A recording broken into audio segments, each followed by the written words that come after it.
Danko bafethu, welcome to Kaizer Chiefs True News Sport. Bafethu namhlanje sizokhuluma ngeKaizer Chiefs. Please like, share, subscribe so that the channel can grow bafethu. Bafethu, ake sikhulumeni kuqala ngendaba kaMikweli. Ama-mistake awenzayo. Look, une-space esikhulu la behind him. He can just turn. He can just turn even in a player. There's a player that was coming closer. Umatlo, he was coming closer to him. He can just turn and pass Umatlo or just kick it. Liye phambili ibhola. But he decided to just pass the ball. He can't even look. I mean, he can't even see ukuthi ubani lo amphasayo bafethu. So sometimes asidingi iplayer elifana noMiguel bafethu. I don't mean asimdingi ethimini, but in such games where we need to win, we don't need someone who like Miguel. At least umuntu ofana nabo uMcCarthy kanjena. uMcCarthy was playing well, but they decided ukuthi bambeke ebhenchini. For what reason? We don't know. So sometimes ama-coaches wethu ama-decision abawenzayo bafethu, they are not good ama-coaches wethu. Sometimes ama-coaches wethu abuye acabange njengabantu abangakaze bakhoshe, abantu abangekho sure into abayenzayo because of look at even i-squad esanamhlanje. Le squad abasenze lana bekungasi squad esi-right bafethu ukuthi besingakhona ukuthi sisiwinise. Ngike ngathi uma ngisibheka ngabona ama-changes amaningi ngabona ukuthi ngeke kulunge la namhlanje ngoba ama-changes they are too much. Yes, i-attacking besinabo besi-attack-a but i-character beyingekho bafethu because of lama-player most of them abakadlali ama-big matches together, abakadlali ama-match together.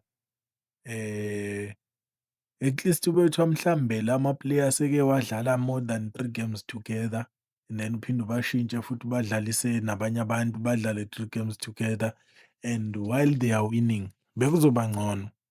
But we need ama-points ukuthi sikwazi ukuthi si-chase i-league. Wena uzobuya nama-changes more than 7 changes and then uzofaka abantu abafana naboMatlo. So sometimes ama-coaches wethu bafethu hhayi bayasifeyila kakhulu. That's why abantu babuye bathi sidinga i-coach.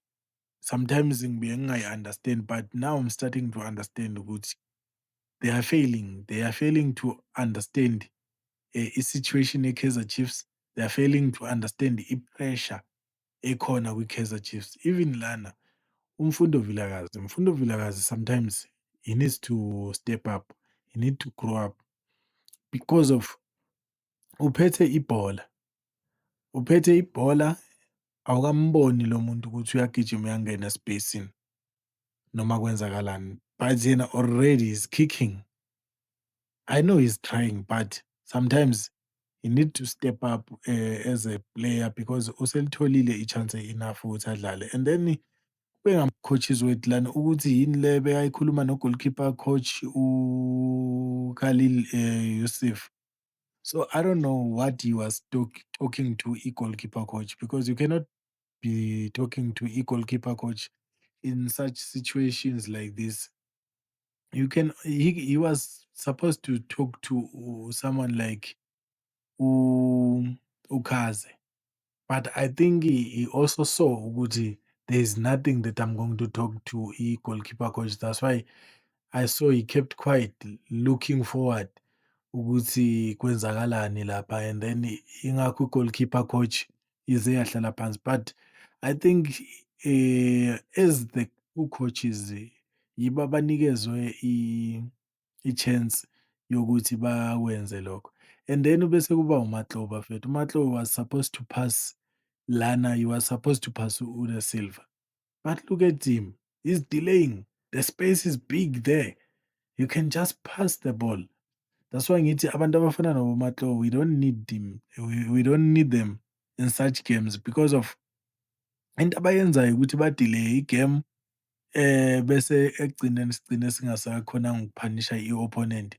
And in such games we need to punish i-opponent uma uyibona ukuthi i-weak because lana i-Chippa United beyi-weak kakhulu bafethu besokhona ukuthi siyishaye.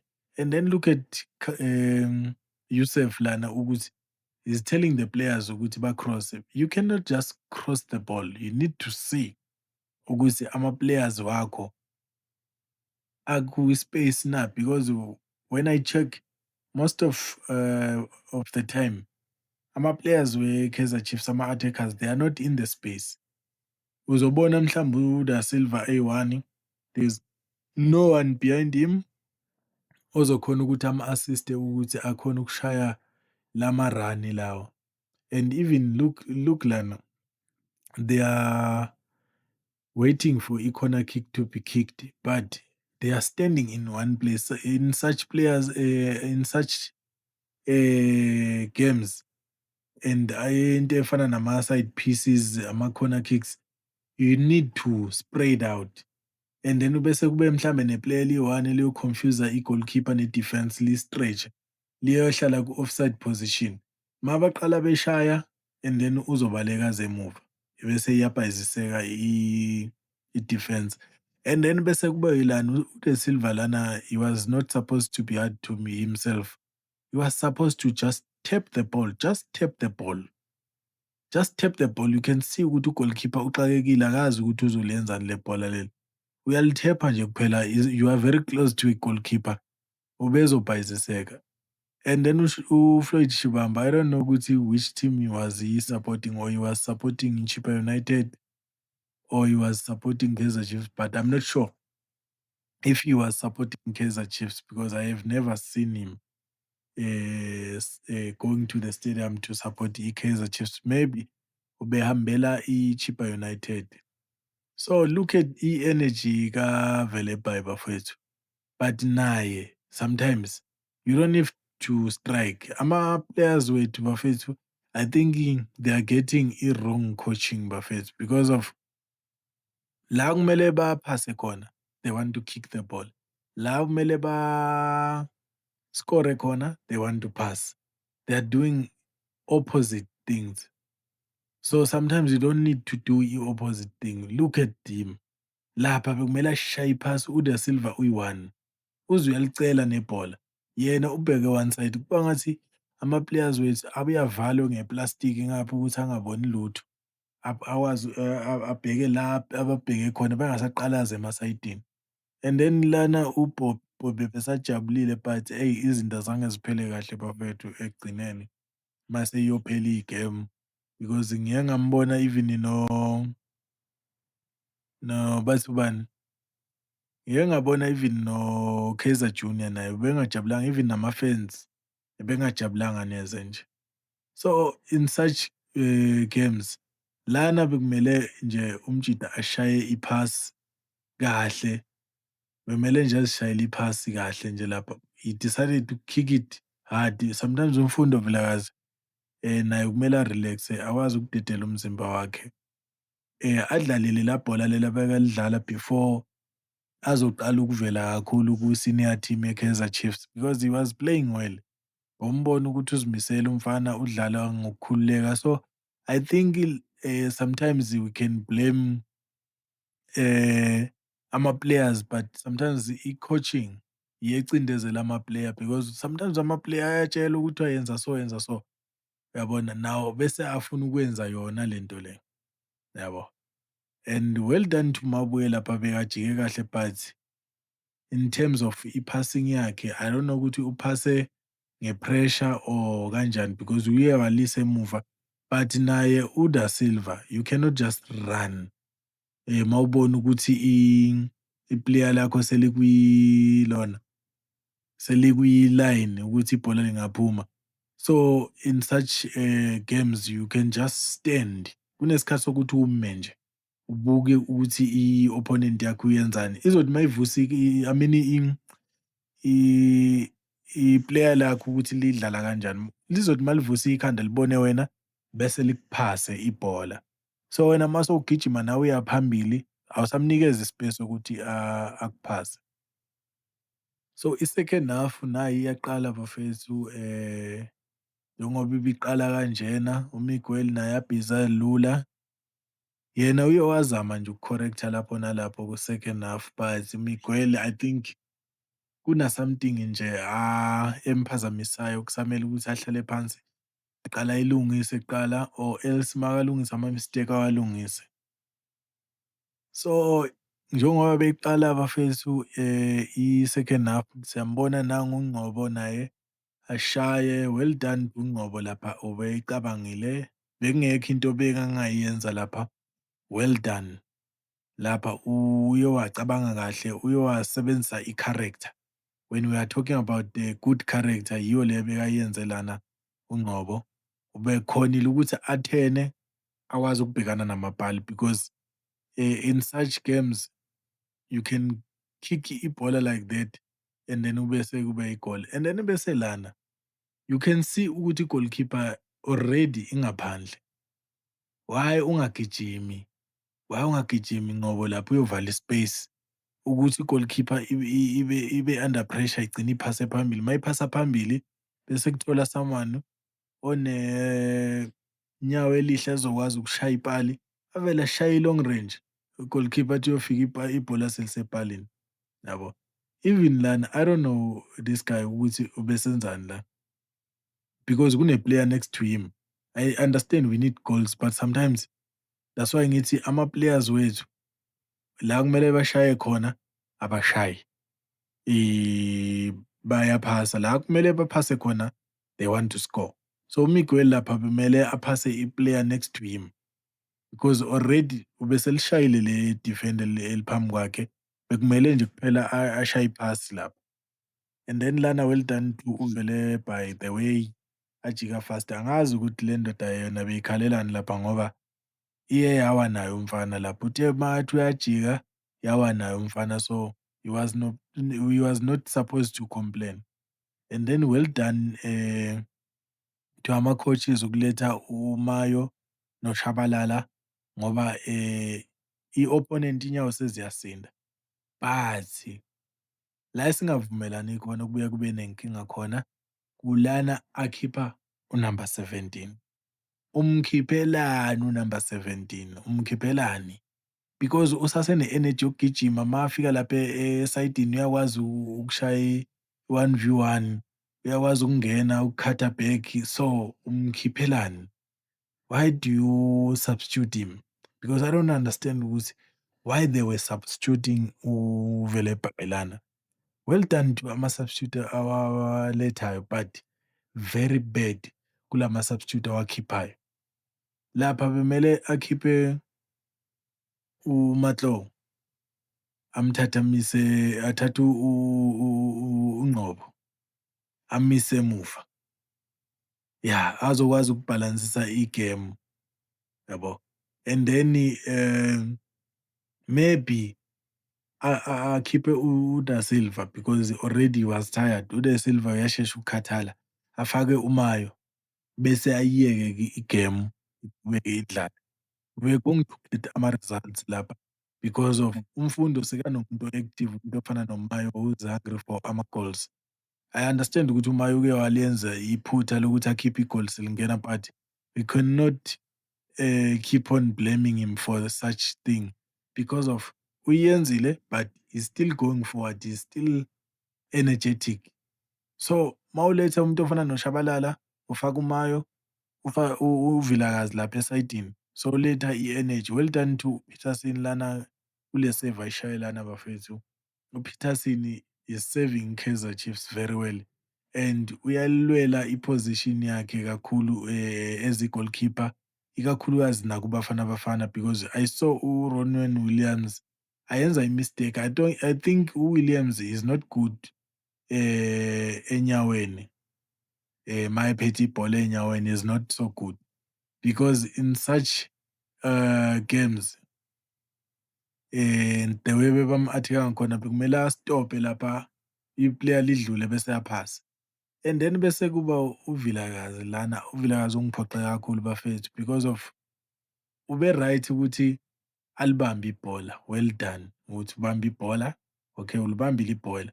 shaya ibhola-ke, uzoshaya kancane kuba ngathi udlala nomntana omncane. Kumele ulishaye ibhola ukuthi lihambe liyishoti lapho bengekalibambe loya goalkeeper loya.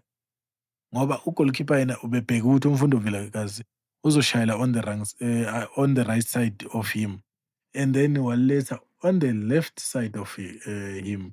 So, uvele wambona uMfundo Vilakazi ukuthi akasayiyenzanga lento le bekumele ayenze, udilayile nebhola and ubheke straight lapha on the left side of u-goalkeeper ukuthi ufuna ukukora khona. U-goalkeeper wavele wabona ukuthi inqono ngishone lapha, yabo, wahlangana nalo ibhola. Umfana I think maybe uzofunda lapho but uyadinga ukuthi afunde umfana. He needs to grow up, he need to step up ukuthi akwazi ukuthi ayenze into e-right and then bese siyabheka lana iTiosa iGodaro uyaphuma, mina uyangena noModi. Ayi uModi mina eyakhe indaba bafethu, I don't wanna lie. Hhayi uModi, ayikho into engiyibonayo ngoModi because ayikho into asi-ofara yona, ayikho into asi-ofara yona bafethu. Well done to uKwinika bafethu. uKwinika naye omunye umuntu ozimisele kakhulu this time. This season ngiyambona bafethu and then uMfundo Vilakazi, I'm feeling sorry for umfana because of he was trying to clap hands to ama-supporters. Akazange ngasayicabanga lento ukuthi ama-supporters they won't be happy when I'm not doing well. So that's why ngithi umfana kwamele ukuthi a-step up akhule. He needs to grow up ukuthi akhone u-understand-a i-situation. The situation where you're going to make ama-fans happy. The situation obonayo ukuthi hhayi la ngifeyilile to make them happy. So you don't have to ukuthi manje udinga ukuthi bakujabulele ukule situation enjalo and then bese kuba uMayo lana. Mayo lana ulishayela ibhola walisa kushabalala, ushabalala waliphindisela back. Why ungavele ushaye ishoti nje eya ku-goalkeeper because u-goalkeeper makaliphanta khona amanye ama-player they can score and then bese kube lento abayenzile ukuthi bakhiphe uMabuyi. Hayi khona. Okay, you are removing uMabuyi ufaka uNdlovu. Okay, uNdlovu I don't have a problem, he's a best player. But ushiya umuntu osikhostayo, odileya igame like uMatlowa. I don't know ukuthi what do they see from uMatlowa bafethu because you can see ama-fans they are not happy. They are not happy at all. Angazi ukuthi yini le abayibona kuMatlowa bafethu but uMatlowa you cannot put uMatlowa. Okay, bomfakile but substitute him. Lo muntu uyahlala isikhathi eside angadlali ama-game bafethu. So you cannot remove umuntu odlala kahle uMabuyi uzofaka uMatlowa, ushiye uMatlowa. So even nalapha phambili, yes, bathe uma bambuza i-assistant coach yethu bayibuza ngokuthi kuhambe kanjani ngegemu, sibone sewufaka uMayo, bathi befuna ukudlala ngama-strikers ayi-2. But I think yes, it was a good idea but inkinga kwamele ube nabantu aba-strong lapha esiswini. Ngiyambona uKaizer Junior naye bafowethu uyabonisa ukuthi akanayo injabulo at all.